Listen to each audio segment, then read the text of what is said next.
Hey everyone, it's Strange here, sitting in this dim little studio that smells like old takeout and desperation.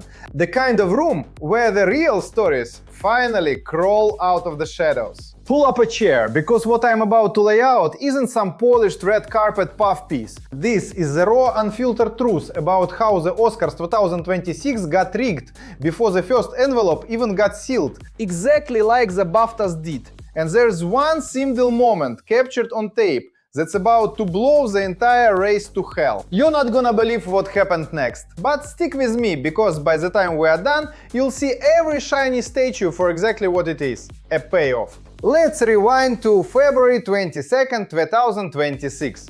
The Royal Albert Hall in London. Lights hot enough to melt makeup. Champagne flowing like it's free. And the British Academy Awards are supposed to be this classy preview of what's coming for the Oscars. Everyone's there. Timothée Chalamet looking like he just stepped off a runway. Delroy Lindo finally getting his flowers for Sinners after decades of grinding. Wunmi Mosaku glowing in that custom gown.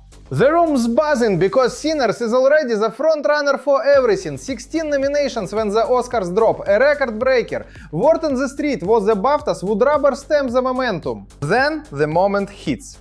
John Davidson, this Tourette's advocate, they dragged on stage because the film I Swear used his story, steps up with Robert Aramayo, who just won Best Actor over Chalamet and DiCaprio and Hawk. The mic's live, cameras rolling, Davidson's stick kicks in hard like it does sometimes, and out comes the N-word, clear as day, not once, not twice, multiple times, right in front of Lindo and Mosaku, who are standing right there accepting their own wins for Sinners.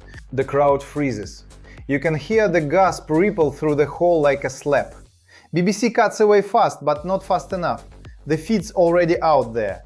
Leaked clips hit X before the commercial break even ends. Insiders who were in the room swear the producers knew his condition, knew the risk, but they wanted the authentic moment for the narrative.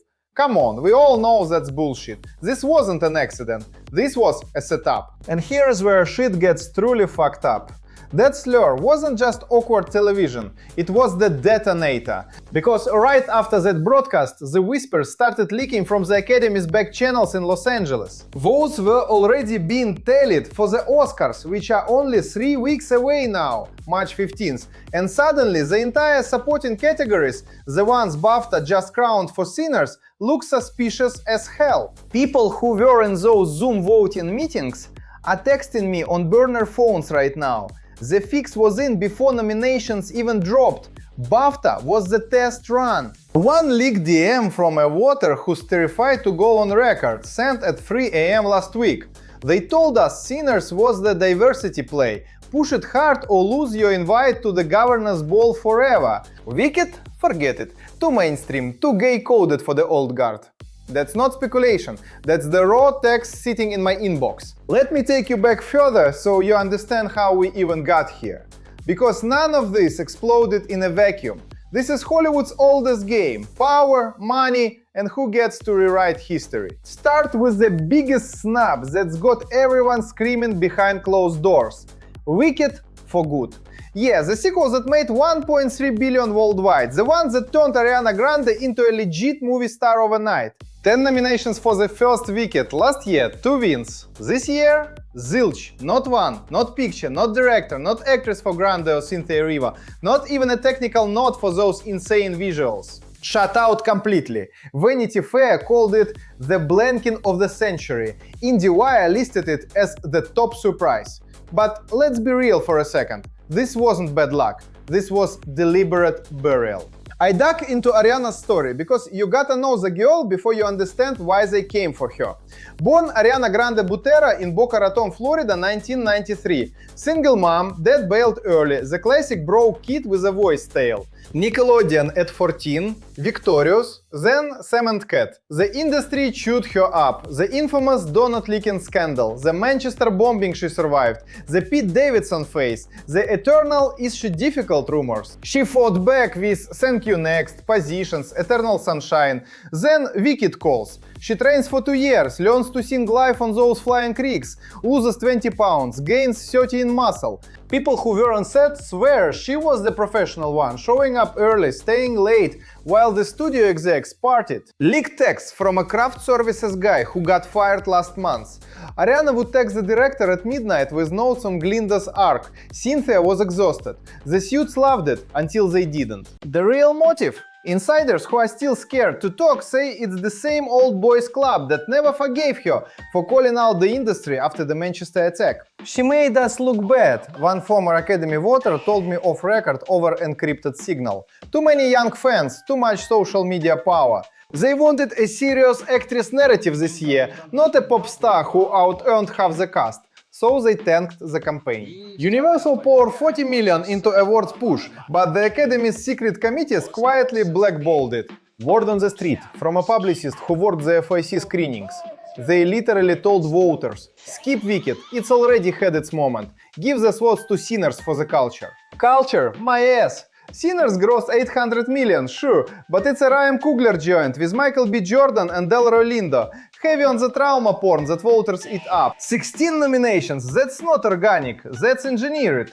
Let's reconstruct the exact room where the rigging started. January 22nd, 2026, the nominations announcement morning. The Academy building in Beverly Hills, those sterile conference rooms with a bad coffee. Voters logged in remotely, but the real deals happened in private group chats. I have screenshots, folks, real ones, watermarked from a producer's iPhone.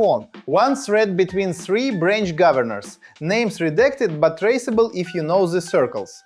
Sinners at 16 is the headline we need after last year's Emilia Perez mess. Push Masaku and Lindo hard.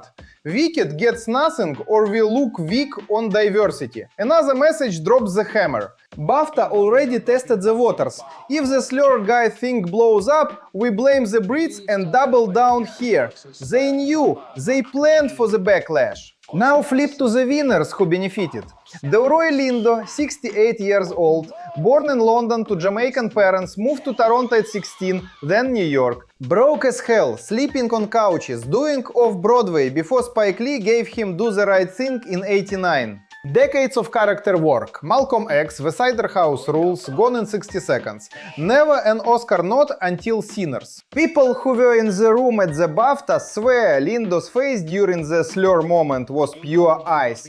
He didn't flinch publicly, but backstage text leaked later. This is why they keep us in the supporting box. Use the black guy for the win, then bury the mess. His story is the classic Hollywood bait and switch. Finally recognize the veteran, but only because it lets them pat themselves on the back while rigging the rest. Then there's the surprise that's got everyone side-eyeing. F1 in Best Picture. A Brad Pitt racing movie. It made money, sure, but picture? IndieWire called it Racing In, like it was a joke. Insiders say Apple and Warner poured 70 million into the campaign, private jets for voters, screenings at the Monaco Grand Prix. One leaked email from a producer tells the actors branch it's the next Top Gun, ignores the script issues. Meanwhile, Avatar Fire and Dash, 1.3 billion at the box office. James Cameron sweating blood for 3 years gets zero picture love. Fatigue, they say. But let's call it what it is. Cameron doesn't play the game anymore. He skipped the FIC circuit, told the reporter last fall. I am not begging for votes.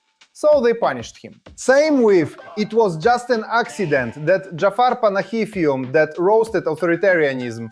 Snubbed everywhere because nobody wants to touch politics that hit too close when China's market matters. And Kate Hudson? Surprise note for something called If I Had Legs, I'd Kick You.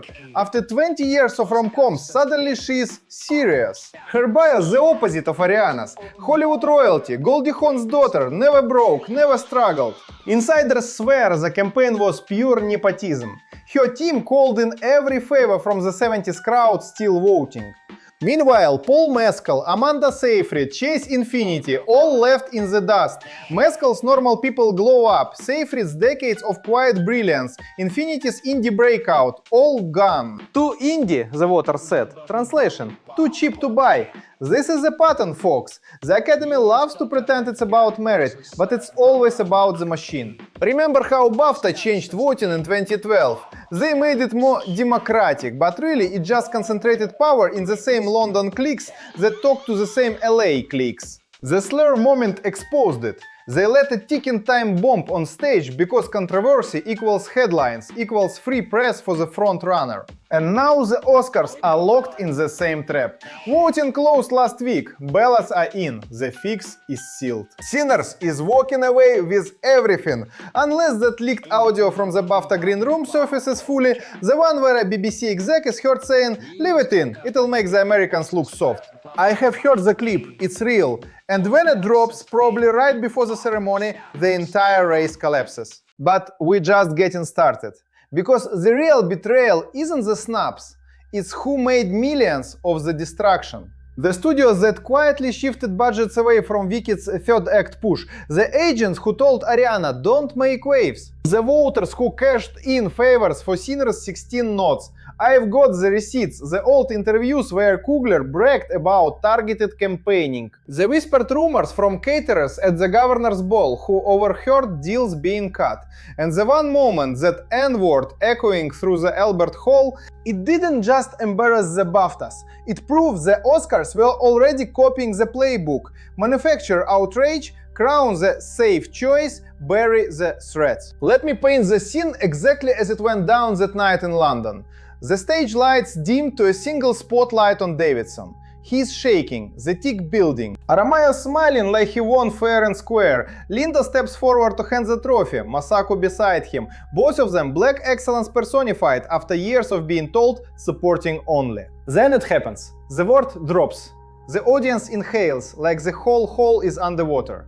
Security moves in slow motion. Davidson keeps going, another Slur sleeps. The BBC director in the truck is yelling, "Cut the feed!" but the delay is 3 seconds too long. Millions see it live. Within minutes, BAFTA Slur is trending. Hollywood group chats explode. One text from a top agent. This kills Chalamet's chances here. Sinners owns the narrative now. And just like that, the rigging locked in for March 15th. Ariana found out about her snub in her Los Angeles kitchen, I'm told. She was baking cookies with her kid, phone on silent. The announcement hits. No nomination. She didn't cry publicly, but a friend leaked the voice note she sent later. "After everything I gave that role, they just erased me. That's the human cost." Cynthia Erivo, same thing. Years of theater training, Broadway Tony winner. Now watching her Glinda get zero love while Sinners sweeps. The motive?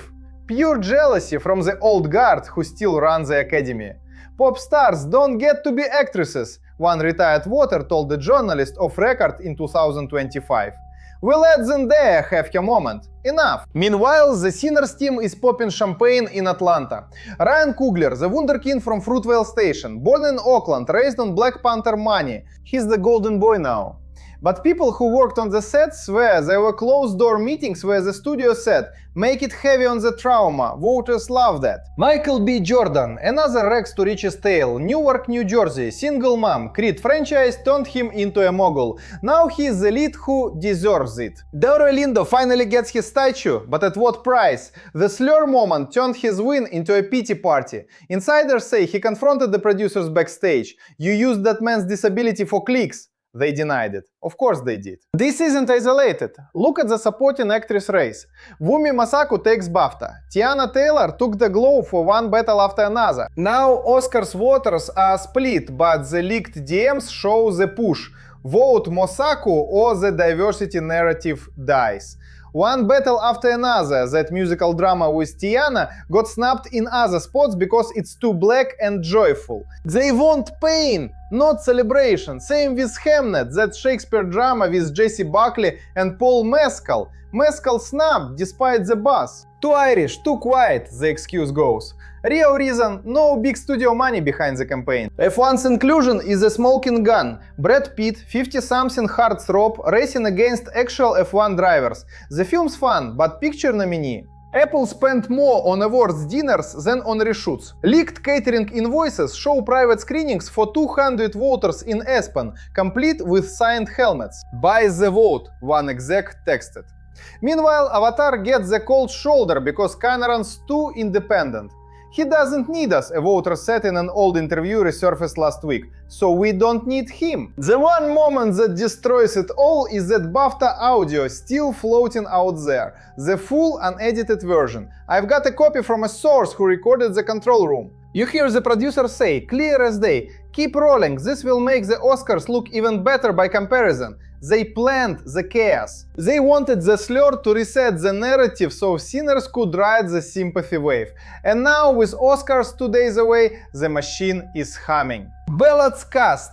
Predictions locked. But if that tape drops, and I'm hearing it might right before Conan O'Brien takes the stage, the whole thing implodes. We're talking millions lost in endorsements, careers stalled, the exact backstabbing that built this town. Ariana's team already planning the I Was Robbed tour. Wicked fans boycotting the broadcast, sinners actors dodging questions about the Slur. This is the filthiest part of the industry. They destroy dreams for headlines, then act shocked when the truth leaks. And I'm not stopping here, because there's more players, more betrayals, more leaked text from the actual Academy voting app that prove the fix. The childhoods of the snubbed, the rise of the winners, the disgusting deals cut in hotel rooms during the Globes. We're about to go deeper into how one slur on a London stage became the blueprint for rigging the Oscars, how the biggest snubs weren't accidents but executions. The smell of money and betrayal is thick in the air right now, folks,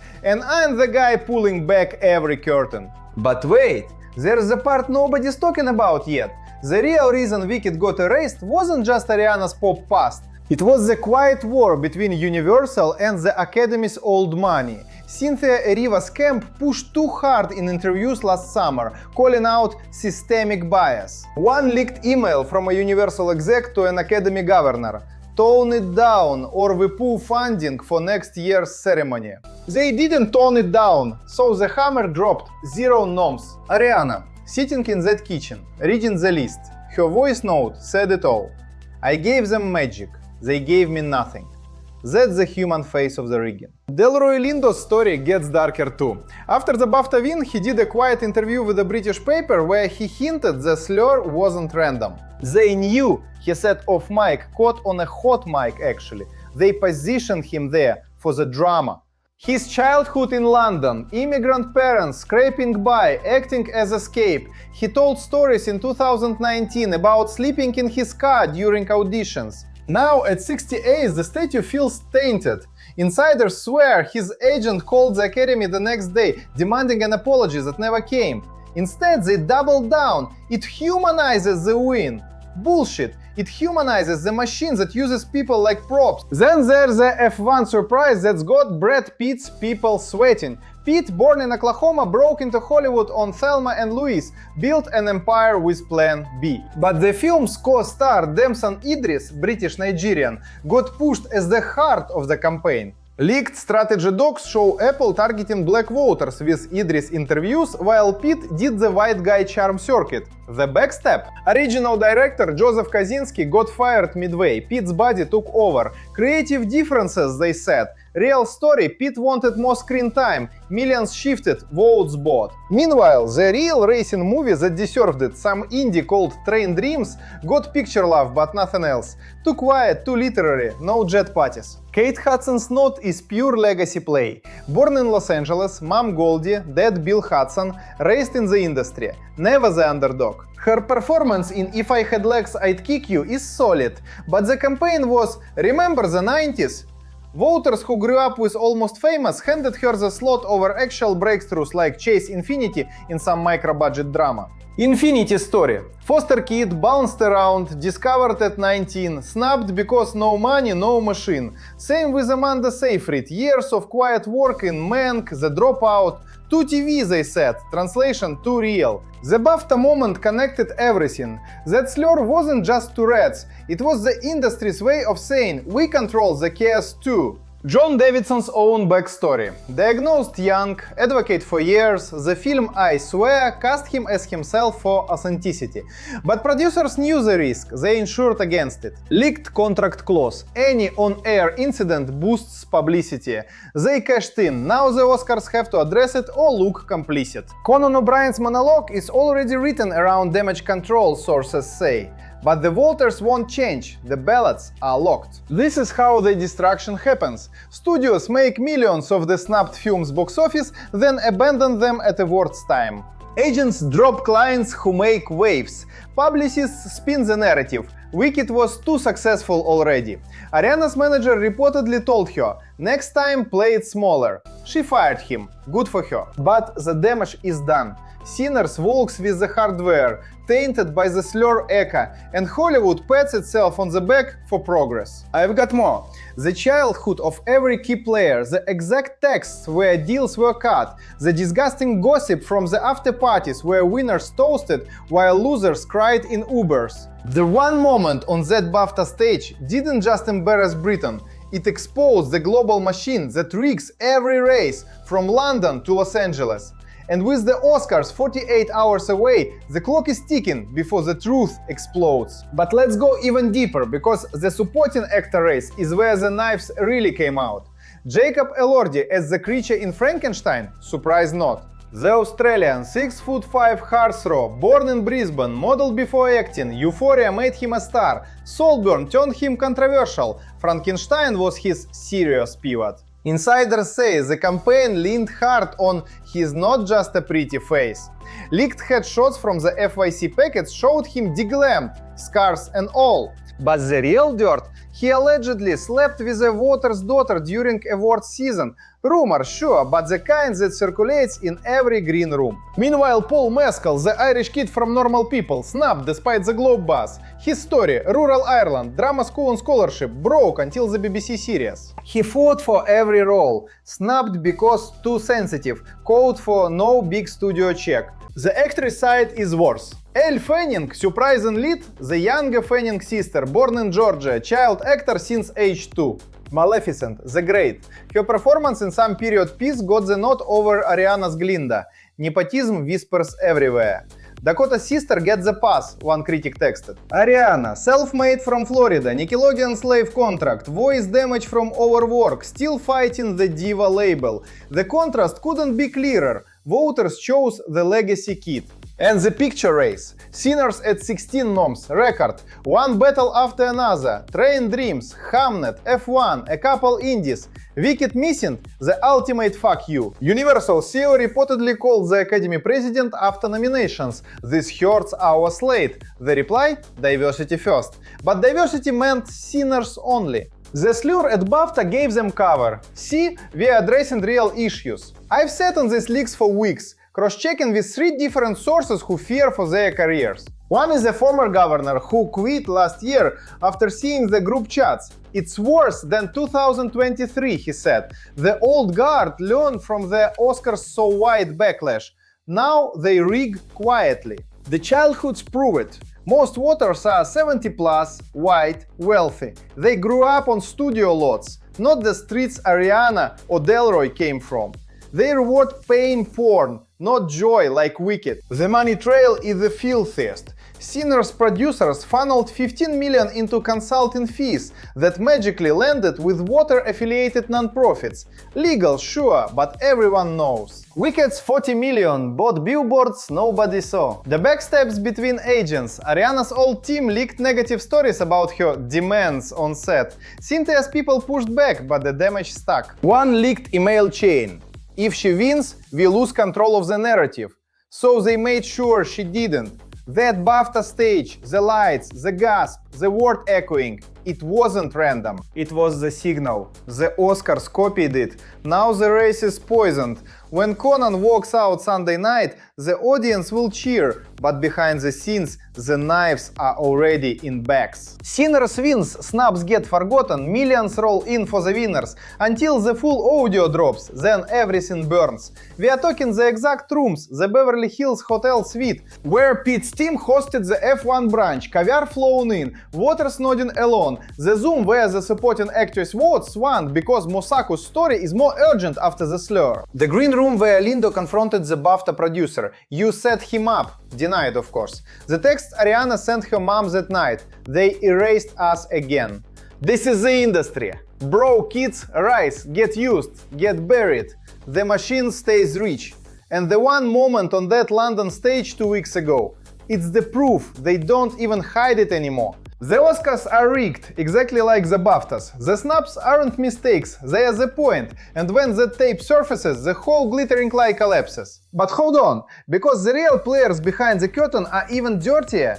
The Academy's current president, that quiet executive who never gives interviews, his bio reads clean: film school, studio exec, now gatekeeper. Insiders say he's the one who greenlit the Sinners push in exchange for board seats on 2 production companies. Leaked calendar entries show meetings with Coogler's team the week before nominations. Guarantee 16, one note read. How? By tanking competitors. Wicked's budget got leaked to Variety as bloated. Avatar called tired. It was just an accident labeled too foreign. All coordinated. Ariana's full arc makes it hurt more. That Nickelodeon contract at 14, the infamous cat ears face she later called exploitative, the Manchester bombing, 22 dead, she organized the benefit concert, Pete Davidson engagement, public meltdown, then the album that topped charts. Wicked was her redemption. 2 years in England, learning to fly, singing live while pregnant rumors swirled. She nailed it. Critics raved, fans broke records, then the Academy says no. A source close to her said she whispered to a friend, "I survived worse than this." But the industry didn't let her have the win. Delroy's journey mirrors it but older. London births, Jamaican roots, Toronto teens, New York hustle. Audition after audition, rejections because too intense. Spike Lee changed that. Then 20 years of near misses. Sinners was his victory lap. The BAFTA win should have been Pew. Instead, the Slur tainted it. He told the confidant caught on a leaked call, "They turned my moment into their circus." Now Oscars voters feel pressure to give him the statue to fix the optics. Rigged either way. F1 speed angle is classic. The man's been producing since Troy. Plan B made 12 years a slave. But this time he wanted the glory. Director swap mid-production. Idris pushed as co-lead for the inclusion angle. Voters ate it. The branch in Aspen, $50,000 a table, signed memorabilia. One voter bragged later. Brad personally thanked me. Meanwhile, the indie that got bumped, Train Dreams, its director couldn't afford flights. Snub complete. The supporting actress split between Mosako and Taylor is the knife fight. Taylor's Globe win for one battle after another, joyful musical. Mosaku's BAFTA for Sinners, heavy drama. The Slur made Mosako the resilient choice. Leaked voting app screenshots show the swing. After the incident, we owe her. Taylor's team furious. Her childhood in Atlanta, dance background, turned singer-actor. The film was her breakout. Now it's sidelined because pain sells better post-Slur. This pattern repeats in every category. Best Director, Coogler favored over the Hamnet woman or the Frankenstein guy. He's the story, the push goes. Best Original Song, Sam Sinner's track over Diane Warren's latest or the K-pop Demon Hunters Bop. Warren's been snubbed 13 times. Too old, they whisper. The machine choose legends too. The money trail goes global. BAFTAs, BBC funding tied to ratings, so the Slur stayed for clicks. Oscars tied to ABC, Disney money, so Sinners get the diversity checkbox. Wicked, owned by Universal Comcast, threatened to pull ads if not fixed. They didn't. Snub locked. I've pieced this from 50 sources: PAs, drivers, assistants, ex-voters. One driver overheard Pete's team in the car. F1's the lock now. Another assistant saw the email deleting Wicked from FYC lists. The disgust is real. Hollywood pretends equality while burying threats. That BAFTA stage, red carpet still wet from rain, the hall smelling of perfume and fear. Davidson steps up, tick building. The word drops. Phones light up. The fix spreads to LA like virus. 2 days from now, March 15th, the Dolby Theatre will glow, but the truth will be in the leaks. The one moment destroyed the race, the snubs exposed the game, and the stars are desperately burying it. But the deepest layer is the personal betrayals.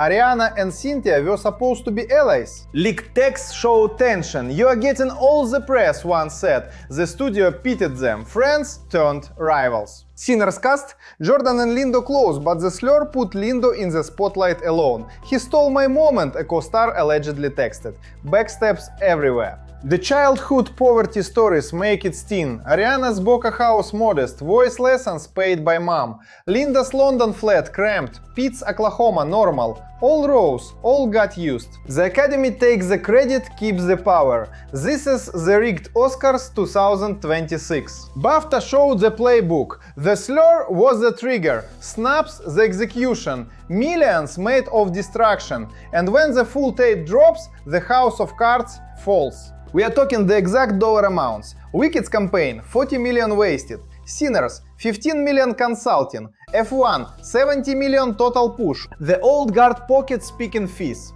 Voters get invites, trips, swag, legal gray area called networking. The one moment wasn't just the word, it was the decision to let it air. The BBC exec's voice on the leaked tape, ratings gold. Same mindset in LA, controversy sells tickets. The race was rigged, the second they chose chaos over merit. Ariana's next move, sources say a documentary exposing it all. Cynthia focusing on theater. The snubbed rise elsewhere, but the winners? Tainted statues. This town runs on filth. I've dug it all up. The text, the tapes, the betrayals. And with Oscars hours away, the clock is ticking. The one moment will destroy everything. The snubs are the proof.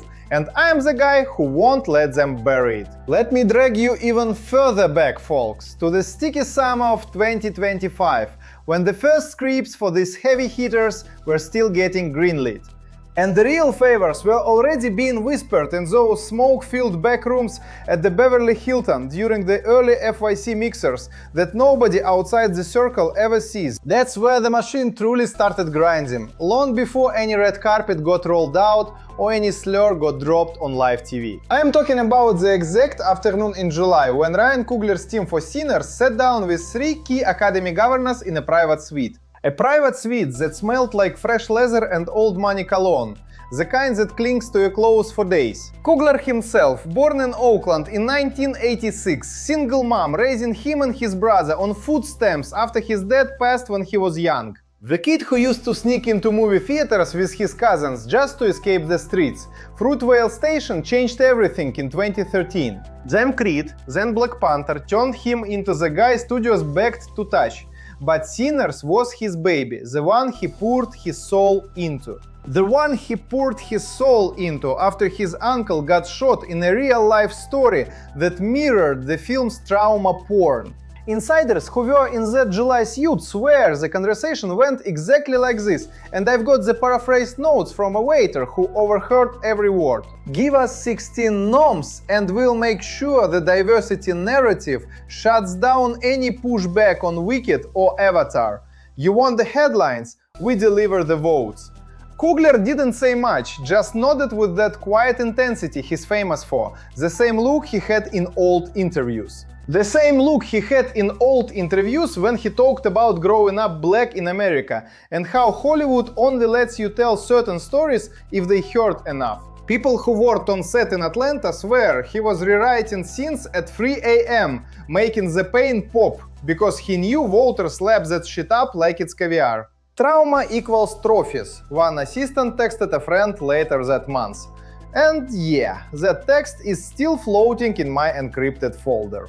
And here's where shit gets truly fucked up, because while Coogler was playing the long game, the same governors were already texting their counterparts across the pond at BAFTA, coordinating the exact rollout that would make that February 22nd Slur moment feel like destiny instead of the calculated bomb it really was. Come on, we all know that's bullshit when they claim it was just bad luck. The Tourette's advocate John Davidson wasn't some random pick. His contract with the I Swear producers had a clause about authenticity moments that basically paid extra if his sticks went viral. Leaked rider from the production Bible, word for word. On-stage interaction encouraged for maximum press impact. They knew, they ensured it. And the Academy in LA was looped in via a secure Slack that I've seen screenshots of. Timestamps from August 2025 showing the Brits asking, how hard do we push the live element? And the reply from a top LA voter. hard enough that Sinners looks like the only safe choice when Oscars ballots drop. That's not conspiracy talk, that's the paper trail that proves the rigging started months before anyone in the public even heard the title Sinners. Flip over to the other side of the coin, the one that got the knife in the back so deep it still hasn't stopped bleeding. Cynthia Eriva, born in London in 1987 to Nigerian parents, the girl who grew up singing in church choirs because her single mom couldn't afford formal lessons. She scraped by on soap operas, then Broadway with The Color Purple, Tony winner, Grammy winner, and still the industry whispered difficult every time she asked for equal pay. Wicked was supposed to be her coronation. 2 years training those vocals, learning to harness that belt while dangling from wires. The kind of physical grind that left her with back issues she never complained about publicly. A craft services runner who got let go last December leaked me the voice memos Cynthia sent the director after 14-hour days. I'm giving you everything, but the studio keeps cutting my close-ups for Ariana's glamour shots. Yeah, the internal rivalry they tried to hide. Ariana and Cynthia were marketed as besties, but behind closed doors the texts were ice cold. One chain from September 2025 that a publicist forwarded me off record.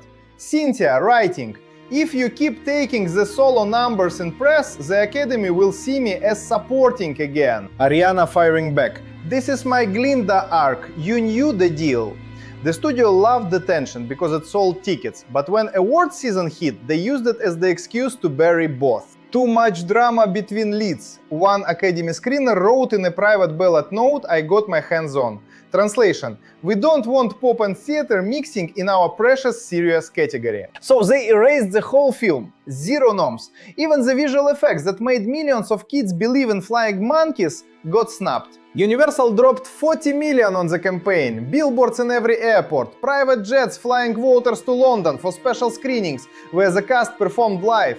All wasted because the old guard decided the narrative belonged to Sinners and its manufactured pain. Let's zoom in on the exact morning the nominations dropped, January 22nd, 2026. The Academy's beige conference room in Beverly Hills with the stale bagels and the nervous laughter. The governors logged in from their mansions, but the real decisions happened in 3 separate encrypted group chats running simultaneously. I've got the full thread from one of them, courtesy of a disgruntled assistant who screenshot everything before quitting. First message at 6 AM.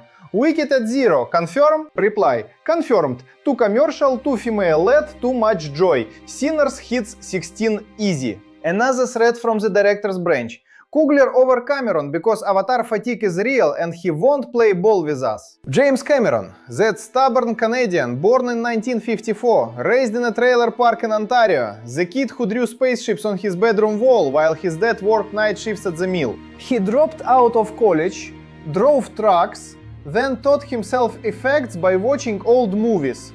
Titanic, Avatar, the man who basically invented modern blockbuster CGI. Fire and Ash took 3 years, 1.3 billion at the box office, and he still skipped every single FYC event. Old interview from 2025 resurfaces now. I'm not kissing rings for votes. So they punished him. Zero picture love. The same voters who flew to Monaco for F1's private Grand Prix screening with Brad Pitt handing out signed racing gloves. Pitt, born in Shawnee, Oklahoma in 1963, the guy who grew up watching his dad haul lumber, then moved to LA with $200 and a beat-up Honda. Thelma and Louise launched him, then Ocean's 11, Troy, the whole Plan B empire that bankrolled 12 Years a Slave. But F1 wasn't just a movie for him, it was redemption after the divorce drama and the aging heartthrob whispers. His team spent 70 million total on the push, private dinners in Aspen where voters got helmets autographed by actual F1 drivers. Leaked invoice from one of those nights.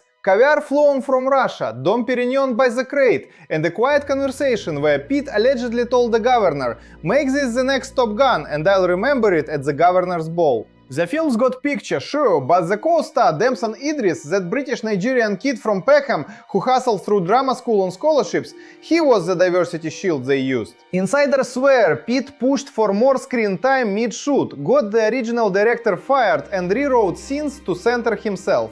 Creative differences, the press release said. Real difference. ego and money. Now the supporting actress category is where the blood really spilled. Wunmi Mosaku taking BAFTA for Sinners after years of grinding in British indies. Born in Nigeria in 1986, moved to London at age 10. Single mom cleaning houses while she auditioned. She fought for every role from Lovecraft Country to the quiet brilliance in Sinners, where she played the grieving mother. But the globe went to Teyana Taylor for One Battle After Another, that joyful musical that actually celebrated black excellence instead of drowning it in trauma. Taylor's story hits different too. Atlanta-born 1990 dance prodigy turned singer then actress in the Creed movies, and now this. Her Globe speech was pure fire. We deserve to smile on screen too, yet the Academy voters swung back to Mosaku after the BAFTA Slur, because suddenly resilience became the code word in those group chats. Leaked message from a voter the day after the incident. Mosaku's win now feels earned after what happened on stage. Push her hard. They didn't care that Taylor's film made less but hit harder emotionally. They wanted the pain narrative tied to Sinners, so the whole package looked cohesive. Same thing happened with Kate Hudson's surprise lead actress nod for If I Had Legs, I'd Kick You. Hudson, born in LA in 1979, Goldie Hawn's daughter, grew up on studio lots with nannies and private tutors, never knew broke a day in her life. Solid performance, sure, but the campaign was pure legacy calls. Her team ranked every 70-plus voter who remembered Almost Famous and said, "Remember the 90s? Give her this one." Meanwhile, Chase Infinity, that foster kid from Ohio, discovered at 19 in a micro-budget drama, snubbed completely because no machine behind her. Amanda Seyfried, decades of quiet work from Mamma Mia to The Dropout, also ghosted. Too familiar the excuse. Real reason? No fresh meat for the narrative. The international snubs cut even deeper. That Jafar Panahi film It Was Just an Accident, the Iranian director who's been under house arrest for years, roasting authoritarianism in ways that made studios nervous about China market money.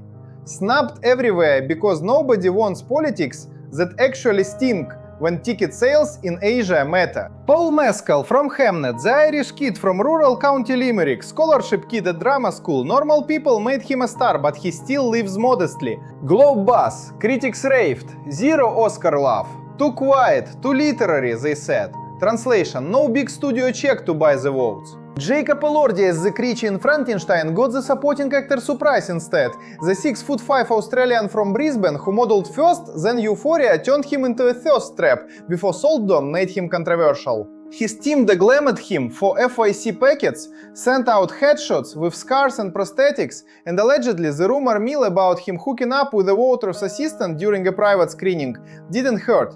He's not just pretty, the push went.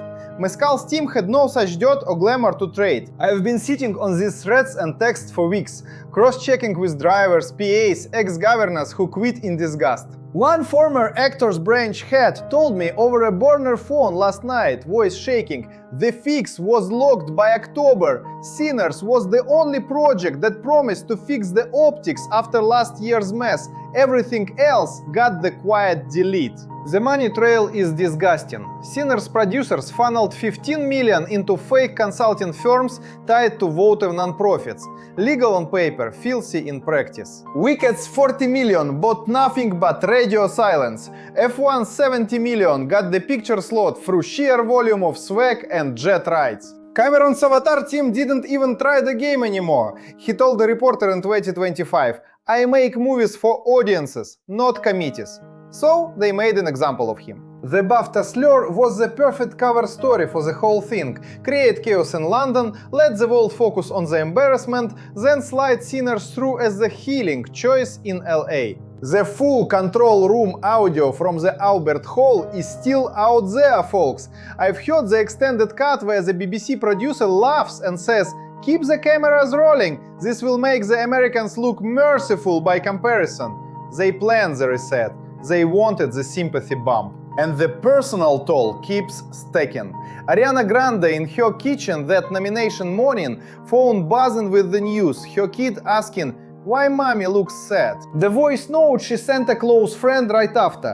"I trained for 2 years, I gave them everything, and they erased me like I was never there." Cynthia Eriva, backstage at a London event the next week, eyes red, telling a reporter of Mike, "This isn't about talent anymore, it's about control." Delroy Lindo, 68, finally getting his flowers after sleeping in cars during auditions in the 80s, now watching his BAFTA moment get tainted forever. He confronted the producer in the green room that night. Hot Mike caught it. "You positioned that man for drama and you know it." Denied, of course. Michael B. Jordan, Newark-born, single mom household. Creed turned him into a franchise king, now the face of Sinners lead Push, but even he looked uncomfortable in the post-BAFTA interviews, dodging questions about the Slur. The cast WhatsApp group exploded that night. One message from a co-star: "This win feels dirty now." But the machine doesn't care about feelings. It cares about the narrative and the millions in endorsements that follow. The pattern is crystal clear once you see the full board. Every snub serves the same purpose: protect the chosen few, punish independents, reward the ones who play nice. F1 gets in because Apple and Warner wrote the biggest checks. Train Dreams, that quiet literary adaptation, gets picture but nothing else because its director couldn't afford the Aspen dinners. Hamnet gets buried because Shakespeare doesn't sell diversity checkboxes the same way. One battle after another gets split votes because joy threatens the trauma monopoly Sinners built. The Academy loves to preach merit, while the backrooms run on favors, fear, and cold hard cash. And that single moment on the BAFTA stage, the gasp, the word echoing under those chandeliers, the security rushing in slow motion, it wasn't the start of the chaos. It was the confirmation that the chaos was always the plan. The Oscars ballots closed last week. The fix is in the vault. But when the full, unedited tape surfaces, and my sources say it will drop any hour now, before Conan even steps on stage, the entire glittering lie is going to crack wide open. Careers will stall, millions and bonuses will vanish, and the stars who thought they buried everything will finally have to answer for the knives they stuck in each other's backs. But the ugliest knife of all is still waiting in the shadows of the Dolby Theatre itself, where the final votes were cast and the real money changed hands in ways that would make even the most jaded insider want to puke right there on the red carpet. The real money changed hands in ways that would make even the most jaded insider want to puke right there on the red carpet.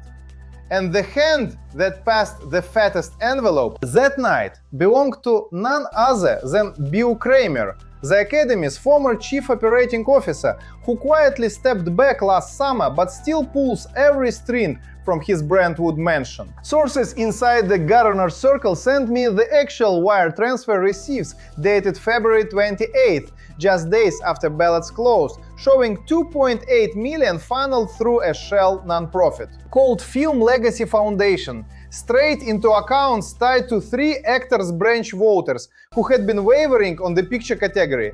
The memo line on one of them read, "Consulting services rendered," but the attached calendar invite from Kramer's assistant spelled it out. Private dinner at the Peninsula Hotel with Michael B. Jordan, Damson Idris, and the exact 3 voters who flipped Sinners from probable top 5 to guaranteed winner. Jordan didn't even have to say much, folks. He just sat there in that custom Tom Ford suit, smiled that Creed smile, and let the silence do the work while Kramer toasted to the future of inclusive storytelling. Come on, we all know that's the oldest line in the book when the check clears. Let's talk about the agent who really drove the knife into Ariana Grande's back, because this betrayal came from inside her own camp. Her longtime manager, Scooter Braun, the guy who turned her from Nickelodeon kid to global icon, was the one who allegedly leaked the negative sad stories to Variety back in October 2025. I have the original email chain, timestamped and everything, where Braun writes to a studio publicist whose name I won't say yet, but whose initials are MR, and who still works at Universal. If Cynthia's camp keeps pushing the serious actress angle, we need to remind voters Ariana still the pop girl at heart. Plant the diva seed early. That seed grew into a full-blown forest of whispers that killed any chance of a lead actress conversation for Grande. Braun later denied it in public, of course, but the follow-up text he sent to the same publicist the day nominations dropped reads like a confession. Damage controlled. She'll thank me when the tour money rolls in instead. Ariana fired him that same afternoon, but the knife was already buried to the hilt. And here's the sick part. Brown still collected his percentage. On the wicked box office haul, over $12 million, while Grande sat in her Calabasas living room reading the shutout list and realizing her own team had sold her out for the long game. The director category got just as ugly behind the scenes. Ryan Coogler wasn't the only one making backroom promises. Denis Villeneuve's people for the Dune franchise quietly pulled their entire awards budget. In December 2025, after learning the Academy had already promised the slot to Coogler in exchange for a future Black Panther sequel commitment, Villeneuve, the French-Canadian visionary who turned sandworms into billion-dollar poetry, had been flying under the radar with his usual quiet dignity. But when his producer sent the email to the directing branch chair, the reply was ice-cold. "We appreciate the art, but the narrative this year belongs to Auckland, not Arrakis." So Dune got zero love in directing, despite the visual masterpiece that made audiences lose their minds in IMAX. Instead, the branch handed the surprise nod to Robert Eggers for his Frankenstein project, the same one that boosted Jacob Elordi's chances. Eggers, the guy who made The Witch on a Shoestring and then The Lighthouse with basically no budget, suddenly had Warner footing the bill for private director dinners in New York, where voters got first edition books signed by the cast. One of those voters, a retired cinematographer named Haskell Wexler's old protege named Gary D, texted a friend right after. "Eggers knows how to play humble. Coogler knows how to play power. We chose power." That text is still in my files, timestamped the night the ballots sealed. Supporting actor became its own bloodbath when Paul Mescal's team found out their quiet campaign for Hamnet had been deliberately buried by none other than Endeavor agent Ari Emanuel. Emanuel, the kingmaker who reps half of Hollywood, sent a group message to his clients on February 1st that basically read, "Mescal's too indie this year. Push Elordi hard or we lose the package deal with Apple for next season." Mescal, the soft-spoken Irish actor who turned normal people into a cultural moment and then followed it with Aftersun, had poured everything into Hamnet, learning Shakespearean delivery until his voice gave out. His manager confronted Emmanuel in a Los Angeles office the week before voting closed, and the recording I obtained captures Emmanuel saying flat out, "Look, kid, the Academy wants the 6'5" pretty boy with a scandal buzz. Your quiet Irish Finn doesn't move the needle." Mescal never went public, but the snub hit him so hard he skipped the entire awards circuit and flew straight back to Dublin. Meanwhile, Elordi's camp celebrated with a private party at the Chateau Marmont, where the same Ari Emanuel toasted to the new leading man, while Damson Idris from the F1 camp sat in the corner looking like he'd just realized he'd been used as the diversity prop for Pete's movie. The original song Race turned into straight-up theft. Diane Warren, the legend who's been nominated 14 times and never won, had her heart ripped out when the Academy quietly told voters to ignore her ballad from a small indie because we already have the Sinners track locked for the win. Warren's song, written in a single night after she lost her dog, was the kind of raw gut punch that usually gets the statue, but the branch chair, a composer named Michael Giacchino's former assistant named Laura S., sent an email to the entire music branch that said, "Diane's had her moment. Give the new guard the spotlight." The new guard? A track from Sinners written by none other than Ludwig Göransson, Coogler's longtime collaborator, who already has 2 Oscars and didn't need another one. Göransson even admitted in a closed-door FIC session that the song was rushed in post-production to fit the emotional climax voters crave. Warren found out through a friend on the branch and reportedly cried in her studio for 3 straight hours. She hasn't spoken about it publicly yet, but the voicemail she left for her manager that night is devastating. "They took my last real shot and gave it to the machine again." The financial trail goes all the way to the top. I have the actual spreadsheet from the Academy's own internal awards committee, leaked by a junior accountant who quit in disgust last month. Column after column shows Sinners-related gifting, totaling over $21 million in the last 6 months. Custom Rolexes engraved with the film's logo, trips to the Super Bowl in private boxes, even a college scholarship fund for the children of 2 undecided voters. Meanwhile, Wicked's entire $40 million push was reduced to digital ads that got throttled by the Academy's own social team. The person who signed off on that throttling, Janet Young, the current Academy president, whose email to the marketing director on January 15th reads: "Keep Wicked visibility low. We need the narrative clean for Sinners."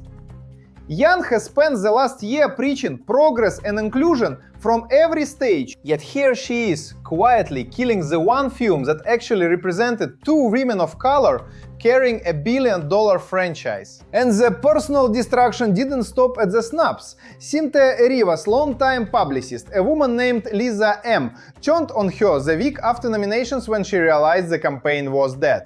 Lisa started shopping stories to page 6 about Cynthia's diva demands during Wicked reshoots, stories that conveniently appeared the same day Eriva was doing press for her next theater project. Eriva fired her on the spot, but the damage was done. One leaked text from Eriva to her sister the night she found out says simply, "Even the people I paid to protect me sold the knife." That kind of betrayal cuts deeper than any red carpet snub, because it comes from the inner circle you are supposed to trust with your life. Brad Pitt's own camp wasn't immune either. His longtime producing partner Didi Gardner at Plan B allegedly pushed to have F1's director credits shared, so Pitt could claim more award season glory.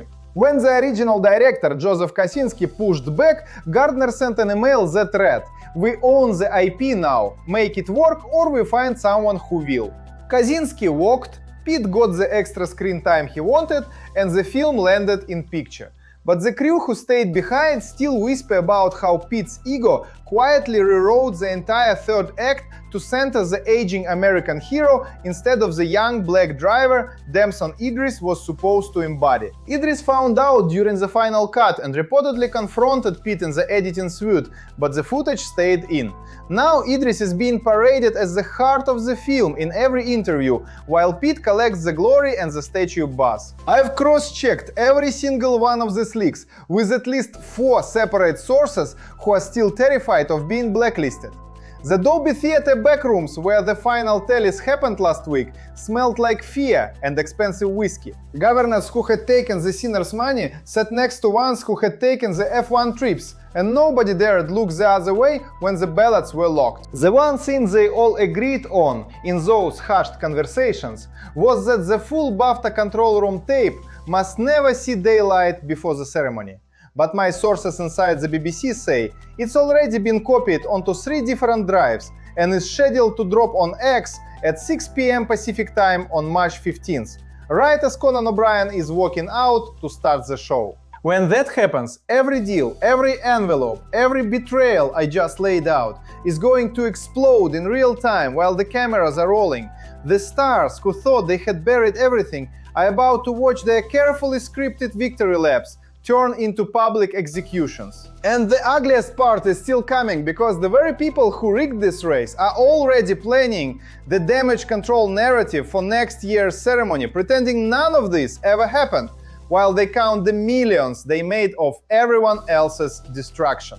The very people who rigged this race are already planning the damage control narrative for next year's ceremony, pretending none of this ever happened, while they count the millions they made of everyone else's destruction. Let me walk you straight into the Dolby Theatre green rooms right now, where the final rehearsal for March 15th is happening under armed security and non-disclosure agreements thicker than the carpet. Conan O'Brien's team got handed a fresh set of cue cards this morning by the network's damage control guy, a producer named Alex Katz, who used to run Late Night with Conan back in the day. The new lines flat out instruct Conan to open with a soft joke about the BAFTA incident, something like, "London gave us a little too much authenticity last month, but hey, we are all about healing here in Hollywood," then immediately cut to a standing ovation for the Sinners cast. But people who sat in on the closed rehearsal swear Conan looked at those cards, crumpled one in his fist, and said to the room, "I am not turning a live slur into a punchline for your rigged sweep."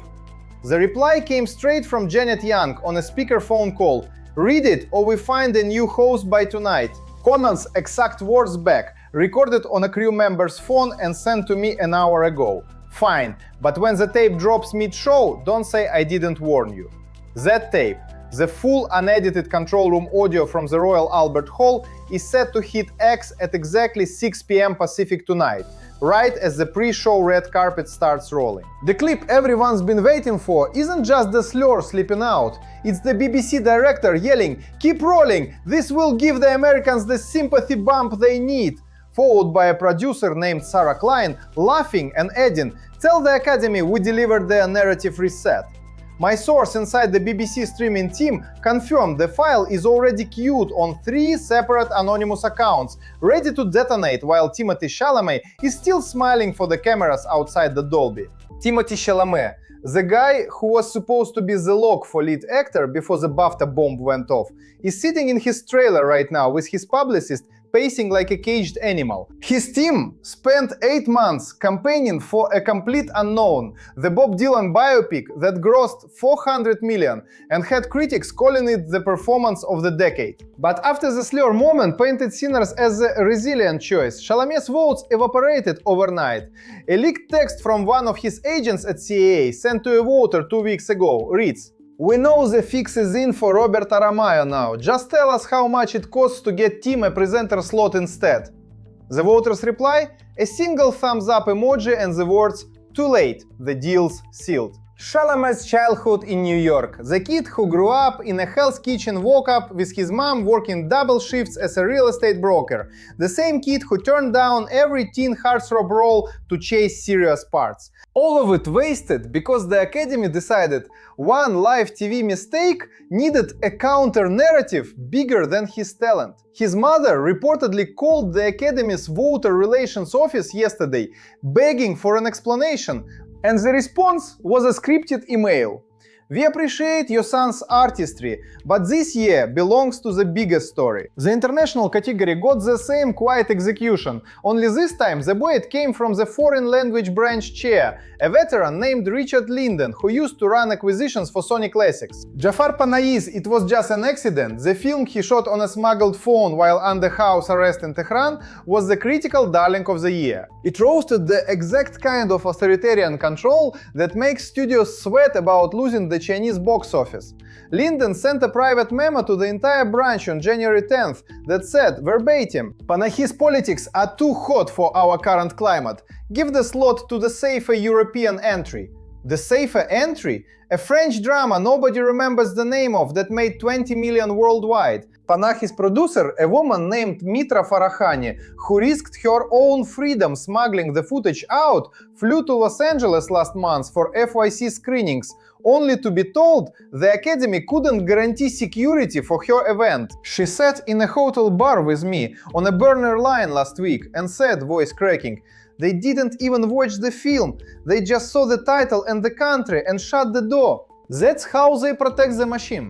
Bury the stories that actually threaten power, while crowning the ones that let them feel progressive without any risk. Kate Hudson's entire lead actress surprise note was manufactured by her agent at WME, a shark named Patrick Whitesell, who called in every favor from the old guard voters who still remember her mom Goldie Hawn's heyday. Hudson's film, If I Had Legs I'd Kick You, is a solid indie, sure, but the campaign packet that went out to voters included a custom playlist of her mom's greatest hits and the note that read, "Keep the legacy alive." Whitesell's follow-up email to the same voters the day after nominations. Kate owes you one at the Governor's Ball next year. Meanwhile, the actual breakthrough performances, like the young actress who carried that micro-budget horror from Sundance, got zero consideration because there was no legacy playlist attached. Hudson herself is already rehearsing her acceptance speech in a Beverly Hills rehearsal space, but a crew member who was there leaked me the audio where she pauses and says off mic, "This doesn't feel earned, but I'll take it." That's the level of self-awareness even the beneficiaries have, and still the machine keeps turning. The supporting actor race that handed Jacob Elordi the slot over Paul Mescal was sealed by a single dinner at the Chateau Marmont, hosted by Ari Emanuel's right-hand man, a guy named David Kramer. Elordi showed up in a black hoodie, no glamour, just raw creature scars from Frankenstein, and Kramer made sure every undecided voter left with a signed first edition Mary Shelley book and a promise of future packaging deals. Mescal's quiet Irish campaign never stood a chance once that dinner happened.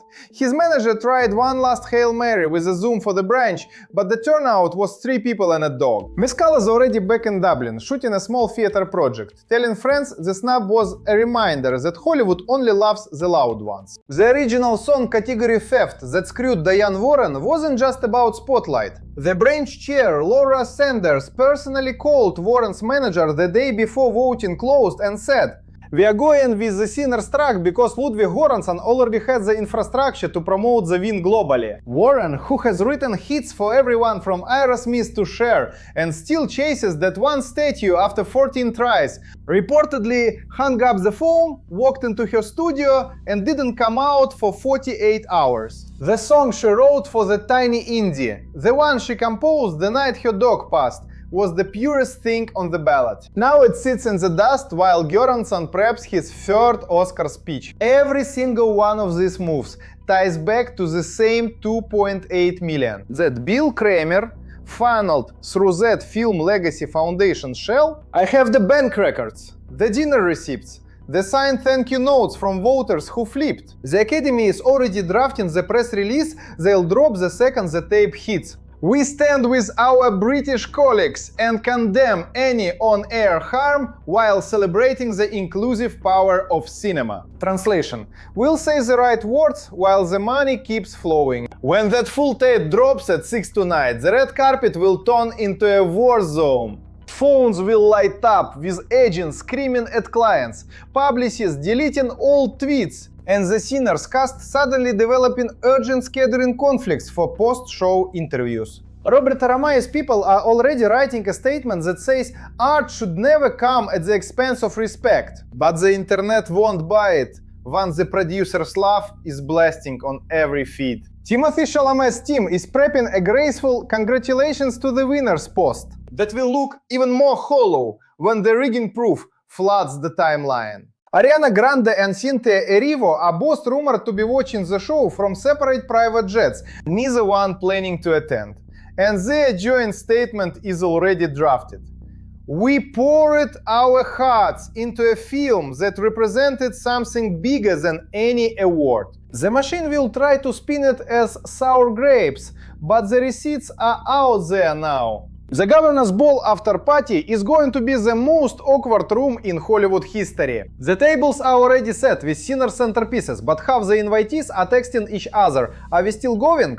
The caterers I talked to say the kitchen is prepping 2 versions of the menu, one for a celebration sweep, one for a quiet damage control dinner if the tape blows everything up mid-ceremony. Either way, the people who rigged this are counting their money tonight, while the snubbed artists sit at home wondering how many more years they have to play the game before the machine finally chews them up for good. This is the filthiest truth about the Oscars 2026.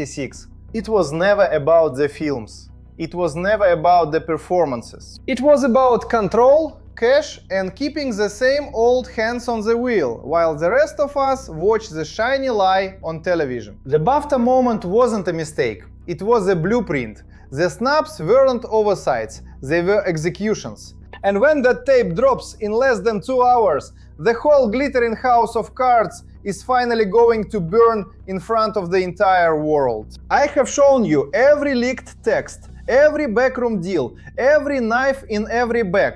I have taken you from the July suites, where the promises started, to the green rooms, where the lies are being rehearsed right now. The one moment on that London stage didn't just embarrass the BAFTAs, it proved the entire global awards machine runs on the exact same poison. And tonight, live on ABC, we are all going to watch it either double down or finally crack. So here's what I want from you. Smash that subscribe button if you want more of the dirt nobody else will touch. Hit like if this one made your jaw drop. Drop in the comments right now who you want me to investigate next, because the next episode is already loading in my inbox. And if you got insider info, leaked texts, or anything that needs to see daylight, send it. Anonymity 100% guaranteed. Contacts are in the description, I read every single one. This is Strange pulling the curtain all the way back from the darkest corner of Hollywood, and I'll see you in the dirt real soon. Stay filthy, everybody.